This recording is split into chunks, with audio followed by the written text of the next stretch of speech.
సరిగ్గా 12 సంవత్సరాలు నిన్నటితో నిండి 13వ సంవత్సరంలో అడుగుపెట్టిన ఈ సందర్భం.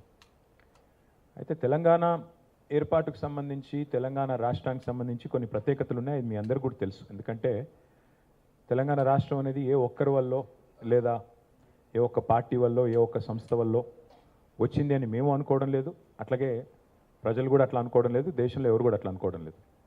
మా జర్నలిస్ట్ సోదరులు కూడా ఆనాడు మాతో పాటు తెలంగాణ జర్నలిస్ట్ ఫోరం పేరిట మీరు కూడా మాతో పాటు కదం దొక్కిన వాళ్ళు, మీరు కూడా మాతో పాటు కలిసి నడిచిన వాళ్ళు, యాజమాన్యాల లైన్లు ఎట్లా ఉన్నా మా లైన్ మాత్రం తెలంగాణ అని చెప్పి పోరాటం చేసిన ప్రతి కలం వీరుడికి కూడా ఈ ప్రెస్ క్లబ్ ద్వారా హృదయపూర్వకంగా వారికి తెలంగాణ వ్యాప్తంగా ఉన్న మా జర్నలిస్ట్ సోదరులందరికీ కూడా హృదయపూర్వకంగా నేను వారికి కూడా ధన్యవాదాలు తెలియజేస్తాను. సరే, ఒక పుష్కరం అయింది.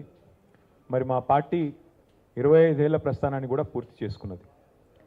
స్వరాష్ట్ర ఆవిర్భావ సంబరాలను జరుపుకుంటున్న ఈ సందర్భంలో మరి ఈ ప్రాంత స్వాతంత్ర్యం కోసం, ఈ ప్రాంతం ఒక రాష్ట్రంగా ఏర్పడడం కోసం జరిగిన పోరాటాలను, త్యాగాలను కూడా మనం స్మరించుకోవాల్సిన బాధ్యత మన మీద ఉంటుంది.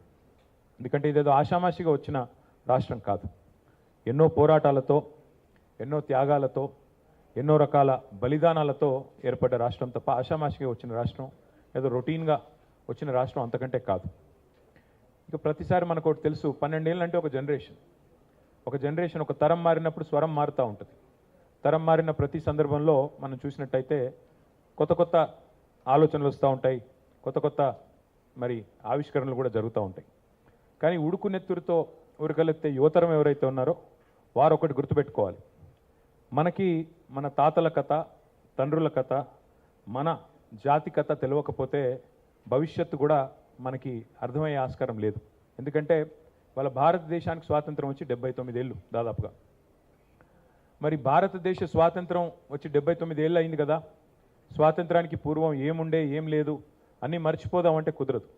ఆ స్వాతంత్రం కోసం జరిగిన పోరాటాలు, త్యాగాలు అవన్నీ కూడా మననం చేసుకుంటేనే భవిష్యత్ తరాలకు కూడా మరి స్ఫూర్తివంతంగా ఉంటుంది. అదే రకంగా తెలంగాణ విషయంలో కూడా నీ తాతల కథ, తండ్రుల కథ తెలుసుకోకపోతే నీ కథ ఏందో కూడా మరి తెలుసుకునే అవకాశం లేదు. నువ్వు పుట్టిన గడ్డ కథ, నిన్ను కన్న మట్టి కథ చదువుకోకపోతే, తెలుసుకోకపోతే కొంత నష్టం కూడా జరుగుతుంది. ఇవాళ మనం ఇతిహాసాల గురించి మాట్లాడుకుంటూ ఉంటాం. రామాయణం గురించి మాట్లాడుతూ ఉంటారు, మహాభారతం గురించి మాట్లాడుతూ ఉంటారు. ప్రతి కథలో నాయకులు ఉంటారు, ప్రతినాయకులు ఉంటారు.